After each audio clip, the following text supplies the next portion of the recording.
जो एक चेहरा या तिसऱ्या भाषेच्या सक्तीच्या विरोधातला चेहरा बनलेला होता, एका अर्थाने तिसऱ्या भाषेच्या सक्तीच्या विरोधातल्या असंतोषाचे जनक असं ज्यांना म्हणता येईल, असे डॉक्टर दीपक पवार यांना मी विनंती करतो की त्यांनी या सत्राचा अध्यक्षीय समारोप करावा.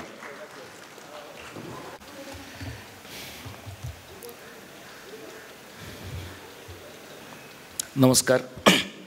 व्यासपीठावरील सर्व मान्यवर आणि मित्र, मी फार कमी वेळा कार्यक्रमाचा अध्यक्ष असतो.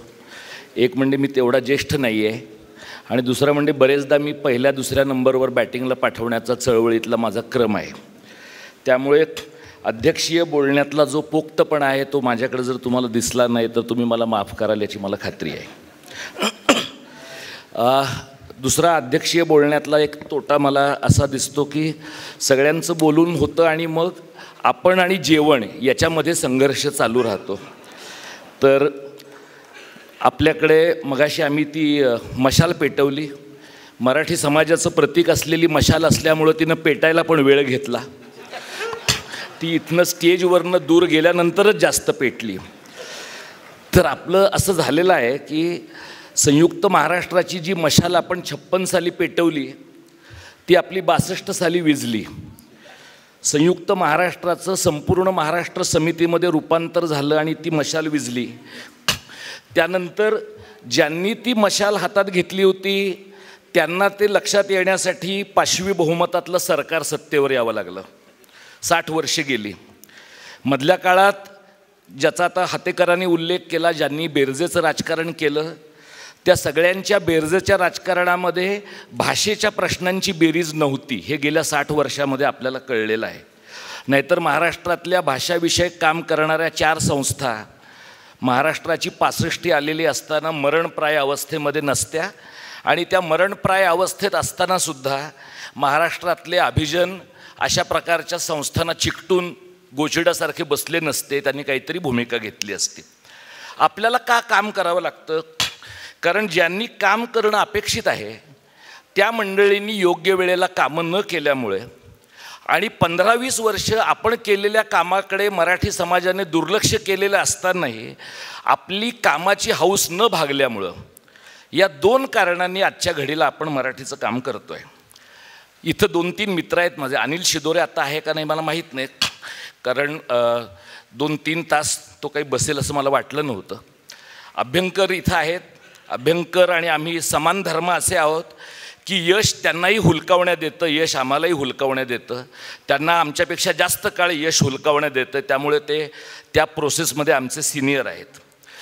त्यामुळे इथं अभ्यंकर आहेत. माधव पंडित नावाचा माझा एक मित्र माझ्याबद्दलच्या प्रेमामुळे इथे आलेला आहे.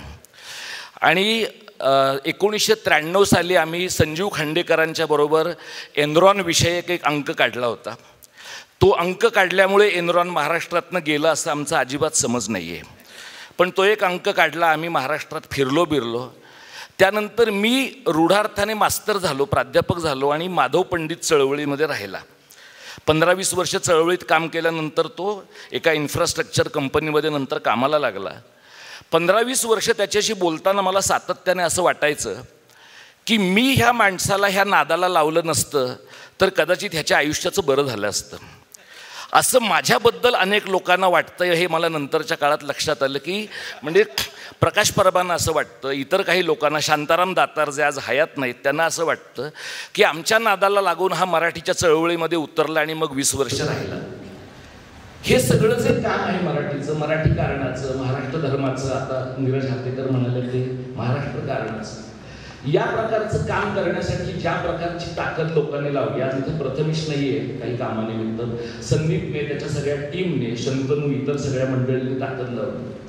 अशा प्रकारची ताकद एखाद्या उपक्रमामध्ये लावल्यानंतर ज्या वेळेला तुम्ही कार्यक्रमाच्या ठिकाणी आल्यानंतर तासभर माणसं यायची तुम्हाला दिसतच नाही, तो खरा माणसाचा सर्वात कसोटीचा क्षण आहे. आणि तो एक असा क्षण आहे की ज्या वेळेला आपण निर्णय घेऊ शकतो की आपल्याला ह्या धंद्यात पडायचं नाहीये. पण असे अनेक क्षण येऊन गेल्यानंतर सुद्धा 20-22 वर्ष आम्ही अनेक लोक भाषेच्या चळवळीमध्ये राहिलो. याचं साधं एक कारण असं होतं की आम्हाला असं वाटतं की मराठी भाषेचं काही बरं करण्याची जबाबदारी आपल्यावर नाहीये. मराठी भाषेचं काही बरं होताना आपण त्या प्रोसेसमध्ये सहभागी झालो नाही तर आपल्याला आनंद वाटणार नाही.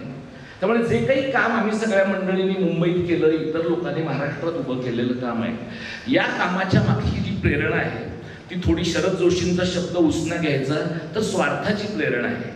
मराठीचं भलं करायची, शिवाजी महाराजांचा शब्द वापरायचा तर मराठीयांचं गोमटे करायची, या प्रेरणांच्या पलीकडं जो महाराष्ट्र काही माणसांनी रक्त आटवून आपल्याला दिला तो महाराष्ट्र आपण हयात असेपर्यंत जरा बऱ्या चेहऱ्याचा राहावा आणि पुनर्जन्मावर विश्वास नसल्यामुळं मरताना तो महाराष्ट्र आपल्याला बरा दिसावा अशा एका किमान स्वार्थाच्या जाणीवेपोटी माझ्यासारखी माणसं जे काम करतात, यात मराठी समाजावर उपकार नाही आहेत, मराठी भाषेवर उपकार नाही आहेत.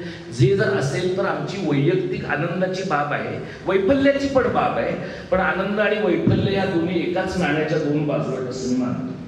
आता हे जे 3 महिने आंदोलन आम्ही गेल्या काळामध्ये उभं केलं, हे आंदोलन उभं केलं, ते आंदोलन उभं राहिल्यानंतर आपली जी माध्यम आहेत मुख्यधारेतली, त्या मुख्यधारेतल्या माध्यमांना भाषेचं काय होतं याच्यापेक्षा भावांचं काय होतं याच्यामध्ये जास्त इंटरेस्ट होता.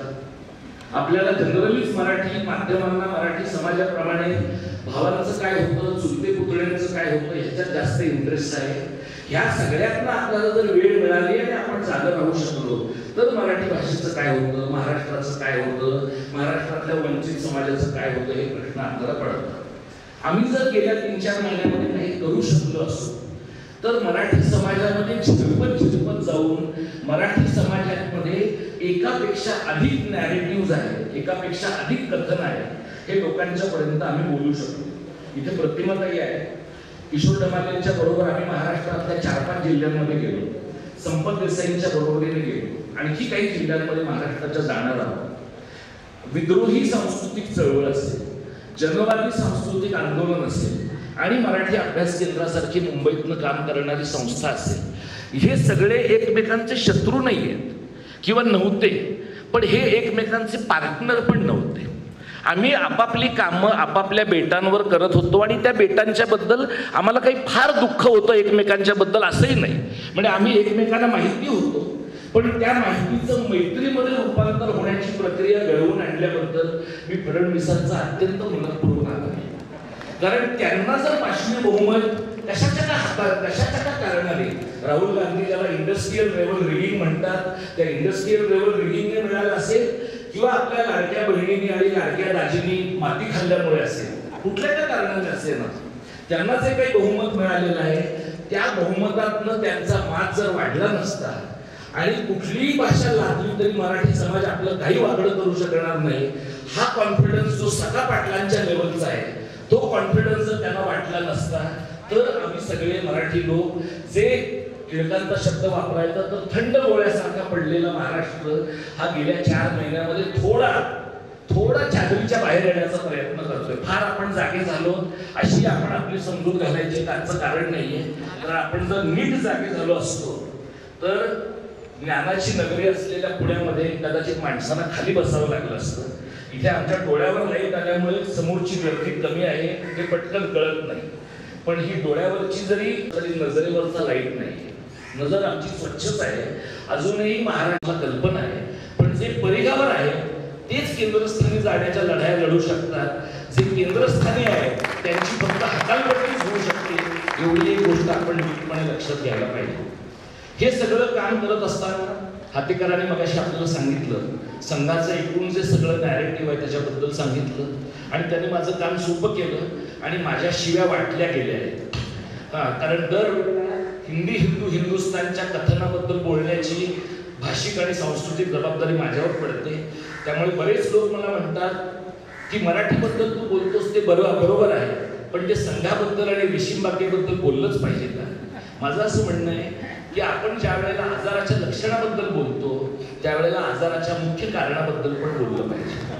आजाराचं मुख्य कारण या देशाला झपाटून टाकलेली आणि नवं आर्थिक धोरण, जागतिकीकरण, त्यातनं आलेली सांस्कृतिक भाषिक अनामिकता आणि त्या पोकळीमध्ये निर्माण झालेलं अत्यंत माथेफिरू धार्मिक राजकारण, हे जर या सगळ्या घटनांच्या पोटात आहे तर त्याच्यावर इलाज केल्याशिवाय तुम्ही फक्त मलमपट्टी करू शकता, तुम्ही मूळ रोगाला हात घालू शकत नाही. आता हे गेल्या 3-4 महिन्यात आम्ही उभं केलं, महाराष्ट्रभर आम्ही सगळे फिरतो आहोत आणि असं मला दिसतं की पहिल्यांदा TV चॅनलवाल्यांनी आम्हाला काठीने कधी हात लावला नव्हता, पण TV चॅनलवाले बूम लावून आमच्यासमोर उभे राहतील आमच्या हयातीत असं मला कधीही वाटलं नव्हतं. पण TV चॅनलवाले कदाचित ठाकरेंची सावली आमच्यावर पडल्यामुळे असेल, पण काही दिवस तरी बूम लावून आमच्यासोबत होते.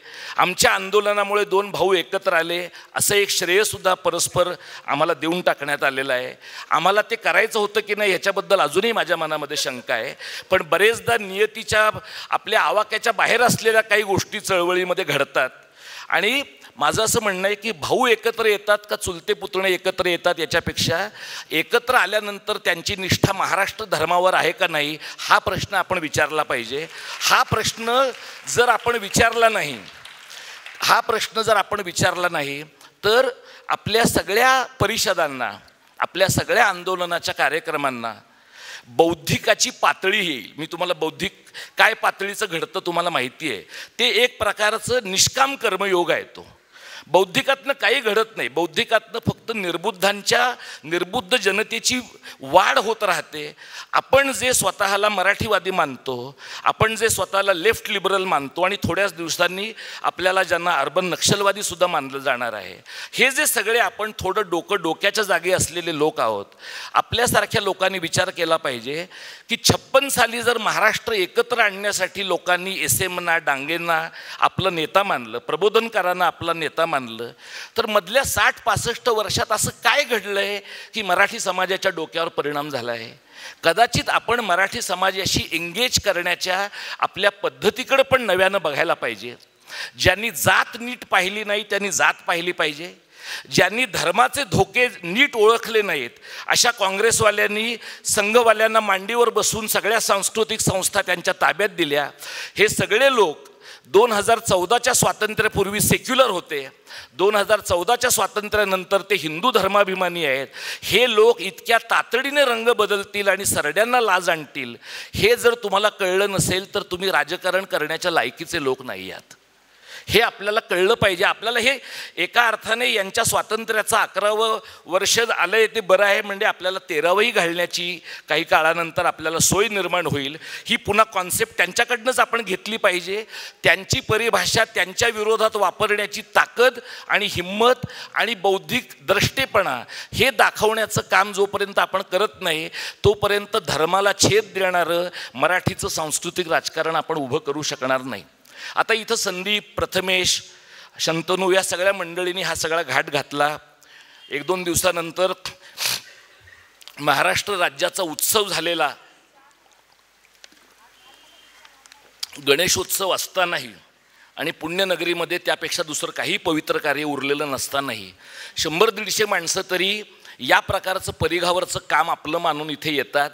या 100-150 माणसांचा जथ्था 10,000-15,000 माणसांचा होऊ शकतो का हा माझ्यासमोरचा कळीचा प्रश्न आहे.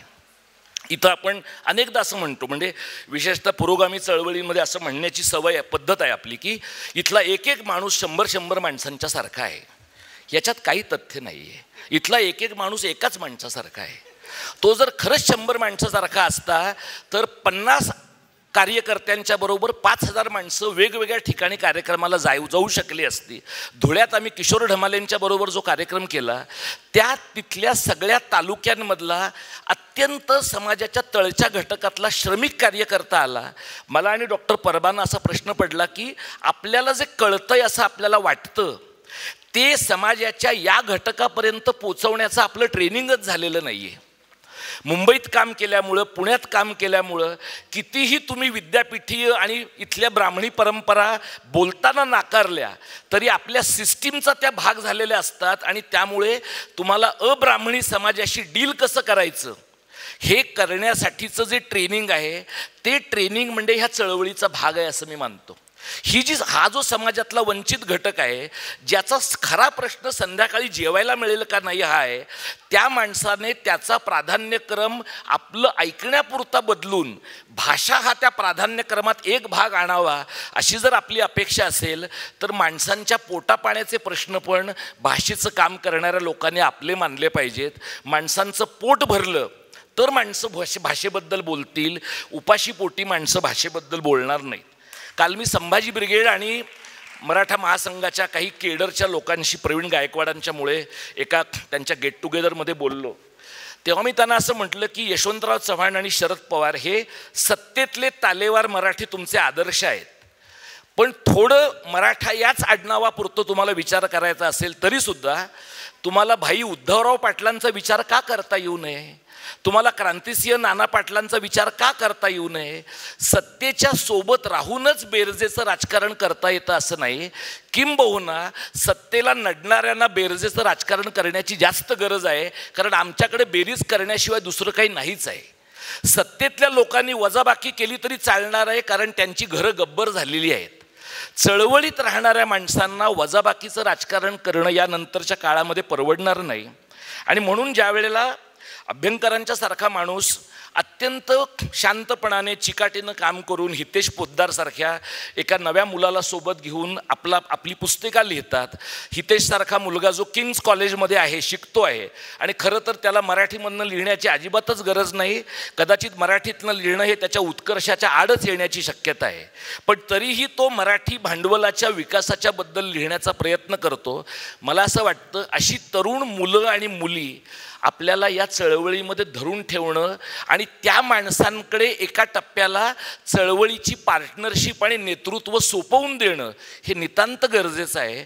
आज मी म्हणजे प्रकाश परब नेहमी सांगतात, लोक त्यांना असं म्हणतात की तुमच्या चळवळीत तरुण लोक यायला पाहिजे. ते त्यांना सांगतात की आम्ही जेव्हा चळवळीत आलो तेव्हा तरुणच होतो, पण मधल्या 25 वर्षात चळवळीला यशच न मिळाल्यामुळे चळवळीच्या अपयशाने आणि वाढत्या वयाने आम्ही दुहेरी म्हातारे झालेलो आहोत.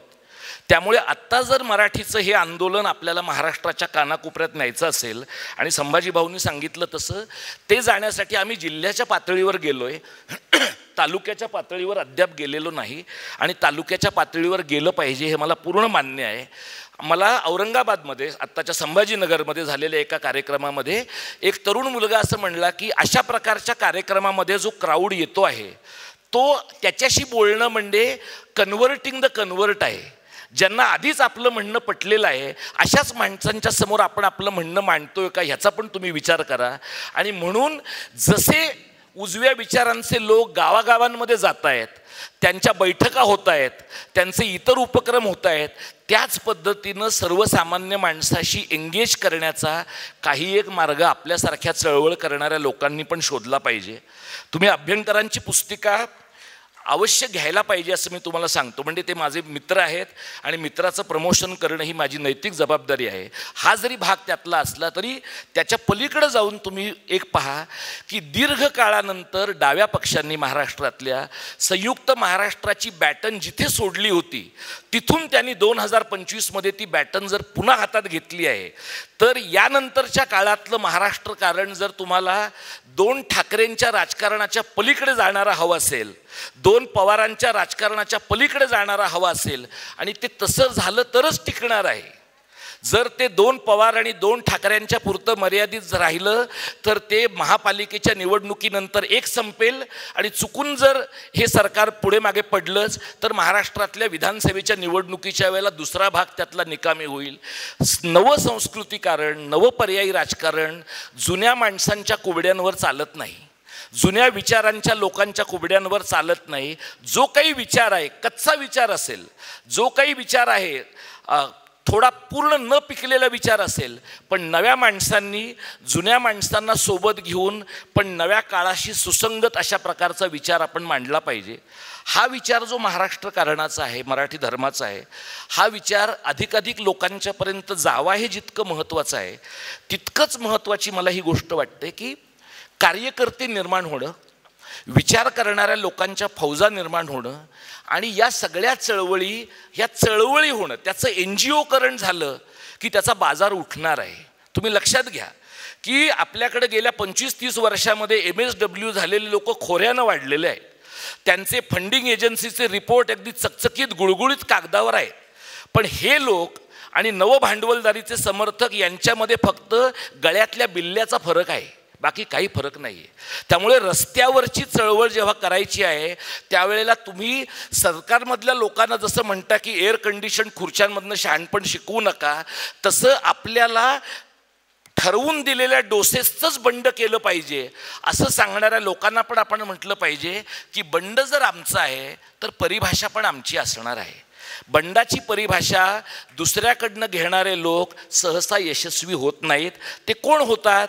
ते सरंजामदार होतात, ते मांडलिक होतात, ते संस्थानिक होतात आणि मग सत्ता पालट झाला की शांत झोपेसाठी ते महाशक्तीच्या मांडीवर झोपायला जातात. अशा लोकांच्याकडनं समाजामध्ये कोणत्याही प्रकारचं परिवर्तन होण्याची शक्यता नाही. त्यामुळे ह्या आंदोलनाचं पुढे काय होईल? तर तिसऱ्या भाषेच्या सक्तीबद्दल संभाजीदादा बोलले. नरेंद्र जाधवांकडनं काही अपेक्षा ठेवण्या इतपत मराठी समाज मिडिओकर आहे असं मला अजिबात वाटत नाही. पण नरेंद्र जाधवांचे जे बॉस आहेत, नरेंद्र जाधवांचे बॉस जर 6व्या मजल्यावर बसत असतील तर नरेंद्र जाधवांनी फक्त सही करायची आहे, अहवाल कोणीतरी लिहिणार आहे. एका माणसाचा आयोग हा अत्यंत डेंजरस असतो हे कम्युनिस्टांना मी सांगायला नको. महाजन आयोगाने महाराष्ट्राचं जे नुकसान केले ते गेल्या 60 वर्षात महाराष्ट्राला माहिती आहे. त्यामुळे आपण भाबडं राहायचं नाही. नरेंद्र जाधव कितीही हातवारे करून त्यांनी मुलाखती देऊ देत, त्यांचे मालक रेशीम बागेत आहेत आणि त्यांना राज्यसभेवर पुन्हा जायचं असेल किंवा राज्यपाल म्हणून एखाद्या राज्याचा उद्धार करायचा असेल तर त्यांना बाबासाहेबांची गरज काठी म्हणून लागणार आहे. तेवढं त्यांना आपण डिस्क्रेडिट जर वेळेवर करू शकलो नाही आणि आपला माणूस आहे, बहुजनातला आहे, आपल्या जातीतला आहे, आपण कसं बोलून चालेल? आपण तर तो जरी वाट चुकला असला तरी त्याला वाटेवर आणण्याची जबाबदारी आपली आहे. अशा निरर्थक जबाबदाऱ्या अंगावर घेऊन नरेंद्र जाधवांसारख्या माणसाला शहाणं करण्यात उर्वरित आयुष्य कृपया खर्ची घालू नका अशी माझी आपल्याला नम्र विनंती आहे. तुम्ही मराठी आणि ब्राह्मण असाल तरच तुम्ही विकले जाल असं नाही आहे. तुम्ही ओबीसी असाल तरी विकले जाऊ शकता, तुम्ही मातंगांपैकी असाल तरी विकले जाऊ शकता, कारण संघाकडे प्रत्येकाला विकत घेण्याच्या किमतींचं शेड्यूलच आहे. तुम्हाला काय पद्धतीने त्यांनी विकत घ्यायचं हे नीट ठरलंय. याचं कारण ते 100 वर्ष थांबलेले आहेत, ते पुढची 100 वर्ष राज्य करण्यासाठी थांबलेले आहेत. त्यामुळे त्यांची 100 वर्षाची राजवट सप्टेंबरमध्ये एक दाढीवाला माणूस 75 वर्षाचा होतो म्हणून संपेल असं कृपया समजू नका.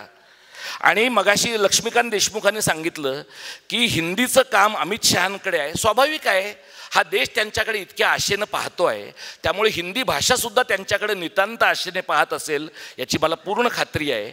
पण इथं अमित शहांपर्यंत हिंदी भाषेचा विभाग गेली 75 वर्ष राहिला होम मिनिस्ट्रीमध्ये, हे काँग्रेसचं पाप आहे. डिपार्टमेंट ऑफ स्टेट किंवा मिनिस्ट्री ऑफ स्टेट ही राज्यांच्या विलिनीकरणाच्या किंवा संस्थानांच्या विलिनीकरणाच्या वेळेला असलेला जो विभाग होता तेव्हा भाषा हा लॉ अँड ऑर्डरचा भाग होता. आता भाषा हा लॉ अँड ऑर्डरचा भाग आहे असं काँग्रेसवाले 1947 ते 14 पर्यंत मानत राहिले. हा काही भाजपचा दोष आहे असं म्हणता येणार नाही. तुम्ही एवढी प्रचंड माती खाल्ली आहे, म्हणजे माती खायला काय दुर्गा दौडवालेच लोक लागतात असं नाही, तुम्ही काँग्रेसमध्ये पण असून चालतं.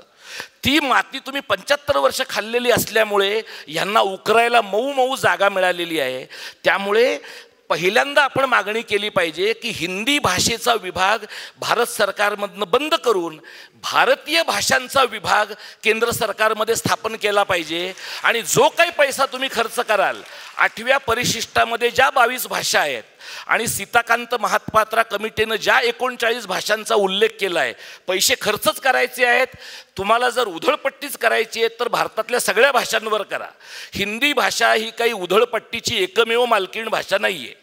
आणि संस्कृतवर तर अजिबातच तुम्ही उधळपट्टी करू नका, कारण तुम्ही कितीही रक्त आटवलं तरी एका गावाचं दुसरं गावसुद्धा भारतामध्ये संस्कृत बोलणारं होऊ शकणार नाही. 100 कोटी लोक भारतातले संस्कृत बोलतील आणि त्यांना त्यासाठी बोलवण्यासाठी आपण बाबासाहेबांचे न बोललेले रेफरन्स वाचू शकू एवढा व्हॉट्सॲप वाचणारा समाजसुद्धा निरर्थक किंवा निरक्षर राहिलेला आहे असं समजण्याचं कारण नाही. बहुजनांनी फक्त एवढंच लक्षात घेतलं पाहिजे की आपली दैवतं आपण नीट माणसं म्हणून स्वीकारली की त्यांना प्रातस्मरणीय करण्याचा धोका कमी राहतो. त्यामुळे बाबासाहेबांची पण चिकित्सा केली पाहिजे, फुल्यांची पण केली पाहिजे, पण ती करताना ते आपले दोस्त आहेत या भावनेनं केली पाहिजे. तुम्ही जर नीट चिकित्सा आणि नीट दोस्ती केली नाही तर कुठल्या तरी एखाद्या 15 ऑगस्टला तुम्हाला वर सावरकर, खाली भगतसिंग आणि मध्ये गांधी आणि नेहरू दिसतात, तिथे पुढच्या 14 एप्रिलला तुम्हाला बाबासाहेब सुद्धा दिसतील. याच्याबद्दल अजिबात शंका बाळगण्याचं कारण नाही. बाबासाहेब त्यांना डील करायला अजून कठीण जात आहेत, कारण बाबासाहेब अत्यंत इफेक्टिव्ह बायलिंग्वल होते. हे सगळे मुळातले उत्तर भारतातल्या गायपट्ट्यातले लोक मोनोलिंग्वल असल्यामुळे द्वैभाषिक माणसाचं काय बरं वाईट करायचं हे त्यांना अजून नीट कळलेलं नाही आहे. त्यात एवढं चोख मराठी लिहिणारा, एवढं चोख इंग्रजी लिहिणारा माणूस आणि पुन्हा समतेची भाषा करणारा, ॲप्रोप्रिएट करायला फार कठीण असलेला आणि स्वतःतल्या विसंगतींच्याबद्दल स्वतःच बोलणारा माणूस आहे. म्हणजे तुम्हाला त्याच्याबद्दल फार वेगळं तिरकं पण बोलता येत नाही. अशा प्रकारच्या माणसांच्याबद्दल जर काही ही मंडळी करत असतील तर नुसतं अजित पवारांच्या प्रमाणे शिवशाहू फुले आंबेडकर असं हातात माळा न घेता जप करायचा आणि बायकोला राष्ट्रसेविका समितीच्या बैठकीला पाठवायचं, असल्या प्रकारचे धंदे करणारे तुम्ही आडनावाने काही असा, तुम्ही वृत्तीने ब्राह्मणी मानसिकतेचेच आहात किंवा त्यांचे गुलाम आहात. हे तुम्हाला कळत नाही तोपर्यंत तुम्हाला भाषेचा लढा लढता येणार नाही. आणि भाषेच्या लढ्यामध्ये शेवटचे 2 मिनटं घेतो आणि थांबतो. भाषेच्या लढ्यामध्ये कालपर्यंत हे माझे मित्र होते, आज मला त्यांना दुखवावं लागतंय, त्यांना वाईट वाटेल. माझ्या शाळेतल्या माजी विद्यार्थी मित्रांना काय बरं वाटेल. कॉलेजमध्ये जी मुलगी माझा क्रश होती पण आता ती हिंदुत्ववादी झाली आहे, तिच्या भावना तर माझ्यामुळे दुखावणार नाहीत आणि कॉलेजच्या माजी विद्यार्थ्यांच्या रियुनियनमध्ये त्यामुळे माझं इम्प्रेशन कमी तर पडणार नाही ना. अशा प्रकारच्या शंका जर तुमच्या मनात असतील तर तुम्ही मराठीच्या आंदोलनात न पडणं जास्त चांगलं आहे. मराठीच्या सांस्कृतिक लढ्यामध्ये उतरणं म्हणजे जे बलाढ्य आहेत त्या बलाढ्य माणसांशी शत्रुत्व घेणं. म्हणजे तुम्हाला अदानी, अंबानी आणि लोढाच्या लँड पार्सलबद्दल बोलायचं नाही आणि मराठी माणसाच्या जागा जातात हे बोलायचं, हे शक्य होणार नाही. आणि अदानी अंबानीशी बोलायचं तर त्यांच्या दिल्लीतल्या आणि महाराष्ट्रातल्या नोकरांच्याबद्दल बोलायचं नाही, हे पण चालणार नाही. त्यामुळे इथली जी भांडवलदारी आहे, इथला जो क्रोनी कॅपिटलिझम आहे, इथल्या क्रोनी कॅपिटलिझमचे लाभार्थी मग ते IAS असतील, IPS असतील किंवा राजकीय पक्षांचे महाराष्ट्रातले मराठी कमिशन एजंट असतील, या प्रत्येकाच्या विरुद्ध तुम्ही जर बोलला नाहीत तर तुमचं मराठी कारण खुजं आहे. खुज्या मराठी कारणाची 6 दशकं पूर्ण झालेली आहेत. त्यामुळे आपली हौस जर भागली असेल आणि साधारणपणे आपण 60 बुद्धी नाठी असं म्हणतो, पण याच्या उलटही करण्याची संधी इतिहासाने आपल्याला उपलब्ध करून दिली आहे. तर 6 दशकांच्या अनुभवानंतर तरी आपल्याला बरं मराठी कारण करायचं असेल तर आपल्या भांडवली शत्रूच्या विरुद्ध बोललं पाहिजे. गायपट्ट्याचं जे अत्यंतिक पितृसत्ताक आणि विषमतावादी राजकारण आहे त्याच्याही बद्दल बोललं पाहिजे. आणि आपल्याकडे लोक म्हणतात, बरेच मराठी लोक सातत्यानं म्हणतात आमचा हिंदीवर काही राग नाही आहे. मला तुमच्याबद्दल पूर्ण प्रेम आणि सहानुभूती आहे, पण उत्तर भारताने आपल्याला कधीतरी विचारलं आहे का तुमचं हिंदीवर प्रेम आहे का म्हणून? आणि कधीतरी त्याने असं म्हणलं आहे का की आमचं मराठीवर प्रेम आहे म्हणून? लाखो लोक महाराष्ट्रामध्ये अक्षरशः तुम्ही बिळात सोडून दिल्याप्रमाणे सोडता. तुम्हाला तुमच्या राज्यामध्ये गेल्या 60 वर्षामध्ये त्रिभाषा धोरणामध्ये मराठी नाही शिकवता आली. त्रिभाषा धोरण टिकवण्याची जबाबदारी काय फक्त महाराष्ट्रावर आहे? आणि ती का महाराष्ट्रावर आहे? कारण हे मी अनेकदा बोललो आहे, सह्याद्रीची खूप जुनी खाज आहे हिमालयाच्या मदतीला धावून जाण्याची. मला असं वाटतं की नव्या काळाचा हा एक महिमा आहे, हिमालय त्याचं बघून घेईल. आपण किमान सह्याद्री आणि सातपुडा नीट ठेवला पाहिजे, एवढं बघूया आपण. उत्तराखंडातनं तिथे जे काही हिमस्खलन होतंय आणि माणसं वाहत आहेत ती जातील तिकडं समुद्रामध्ये, त्यांच्याबद्दल मला पूर्ण सहानुभूती आहे. त्यांच्या पापाचा वाटेकरी मराठी माणूस नाही आहे. मराठी माणूस कोणत्या पापाचा वाटेकरी आहे? समृद्धी महामार्गाचा वाटेकरी आहे, शक्तिपीठ महामार्गाचा वाटेकरी आहे, वाढवण बंदराचा वाटेकरी आहे. ही जी पापं आहेत ना, ही आपली इंडिजिनस पापं आहेत, आपली खाजगी पापं आहेत. आपली जी समष्टी आहे ह्या आपल्या समष्टीची पापं आहेत. आणि ही पापं निस्तरायची ना तर उद्या या महाराष्ट्राचं विभाजन होईल हे तुम्ही कायम डोक्यात ठेवा. फडणवीसांना 3री आणि 4थी मुंबई करायची आहे. कुठं करायची आहे? तुम्हाला अटल सेतूबद्दल मुंबईत न राहणाऱ्या लोकांना फार प्रेम आहे की 16 किलोमीटरचा पूल आहे. अटल सेतू संपतो, तिथं अंबानीची 5,000 एकरची प्रॉपर्टी कशी काय सुरू होते? म्हणजे आधी अंबानीची प्रॉपर्टी सुरू होते, मग अटल सेतू सुरू होतो. हे तुम्हाला कळलं नाही तर तुम्हाला महाराष्ट्राचं राजकीय अर्थकारण कळत नाही. वाढवण बंदरापासून समृद्धी महामार्गापर्यंत 6 लेन रस्ता होणार आहे. पेपरवाले बातम्या कशा देतात, आता होणार हा रस्ता सुसाट. अरे पण तू गेलायस का त्या रस्त्यावर? त्या रस्त्यावर ज्यांची घरं जाणार आहेत, त्या रस्त्यावर ज्यांची शेतं जाणार आहेत, त्यातल्या एका तरी माणसाशी तू बोललायस का? तू काय करतोस पत्रकार म्हणून? तू MMRDAच्या बातम्या कटपेस्ट करून तिथं वापरतोस, त्यांचं प्रेस रिलीज कटपेस्ट करून वापरतोस. कारण दिवाळीला गिफ्ट येतं ना MMRDAचं, दिवाळीला गिफ्ट येतं नगरविकास खात्याचं. तुमच्या नगरविकास खात्याच्या, गृहनिर्माण खात्याच्या, ऊर्जा विभागाच्या, MMRDAच्या आणि वॉर रूम चालवणाऱ्या मोपलवारकडनं येणाऱ्या तुम्हाला जर भेटी टाळता येणार नसतील तर तुम्ही स्वतःला मराठी आडनावाचे लोक समजण्याचं काही कारण नाही. हा जो लढा आहे ना, हा जीवन मरणाचा लढा आहे. शिवाजी महाराजांच्या मृत्यूनंतर 27 वर्ष मराठी लोक, मराठे हा जातीवाचक नसलेला शब्द आपण तेव्हा शहाणपणाने वापरत होतो, त्यावेळेला जर मराठी नेतृत्वाशिवाय लढले, आज नियतीनं पुन्हा एकदा कुठल्याही नेतृत्वाशिवायच लढण्याची वेळ आपल्यावर आलेली आहे. ही जर संधी आपण गमावली तर महाराष्ट्राचं द्विभाजन किंवा त्रिभाजन दुसऱ्या राज्य पुनर्रचना आयोगाच्या आगेमागे होईल.